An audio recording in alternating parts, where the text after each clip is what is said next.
was a family who lived where I come from. They didn't have much, but they loved one another.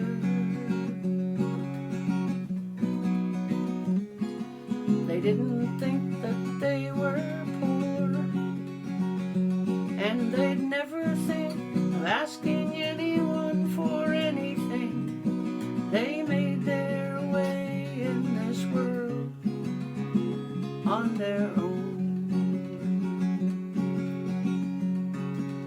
And they had a happy life, and their kids grew up not knowing much strife, until the day that their oldest went away to school. Everything was happy, but missing one of them made them unhappy. But they wouldn't hold their child back from going, because that is why they had a family. I often think when I see families now, children get pushed to do this and that, go back and forth, be involved in everything going on in the school and the community and at home. It's not always good for them. Sometimes family life fills the void when there's nothing to do. They have to be inventive and live together, and so they do things together, and that builds family. It builds community inside of your home. It builds family, and that's a good thing to own in your heart. There came the time for the second of three to go off to school, but chose a different field. He went into the trades where his sister had gone on for a degree. But there wasn't 1 ounce of difference in proud parents. Both made their own choices in life, and the tears glistened on the cheeks of Mom and Dad as they left, traveling together to go back to school, old for one, new for the other.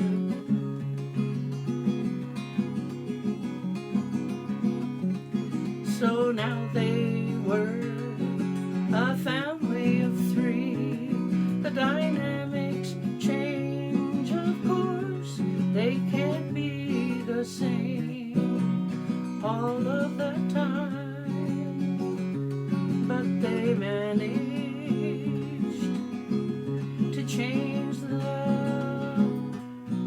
expectations they had of one another, how they interacted, father and mother and youngest child, home for just 2 more years, and they managed quite well to change themselves around so that they all got along. And then when the time came for that boy to go, he caught a ride with a friend from school who was going to study the same thing that he was at. There were tears in his eyes as well, and he said, "Mom and Dad, what are you going to do without any kids here you want me to stay home? And they said, no. No, we want you to go off and make your way in this world.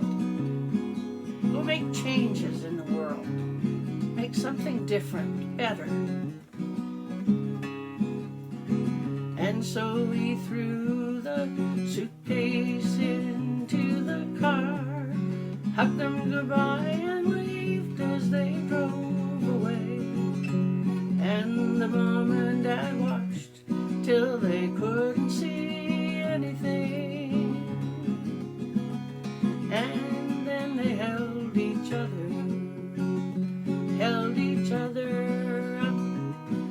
They went back inside and they had a cup of tea and a biscuit and sat down and talked for a while, saying, what are we going to do now? Will we work any harder? Will they come home? Will they get married and have families like we did? What do we expect now in this life?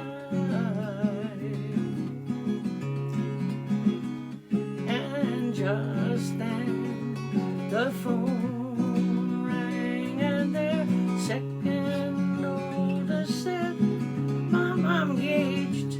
And they were so happy their minds didn't think about what they would do anymore. They just kept on living, a welcoming family, and holding each other up. And they realized when they had grandkids and Christmas came around and all the family came home, and eyes glistened on the edge of their tears glistened on their eyelids and lashes,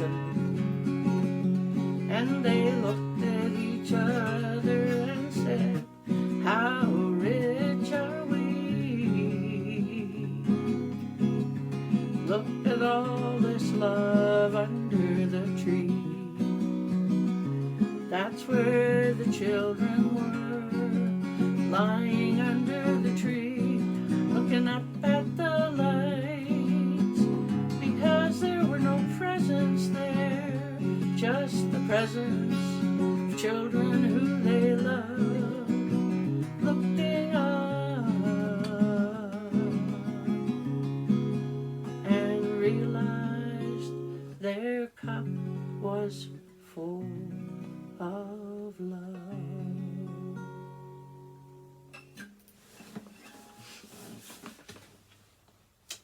Yeah, what you want out of life? What are you satisfied with? Love would be pretty good. Be the best. That'd be the best.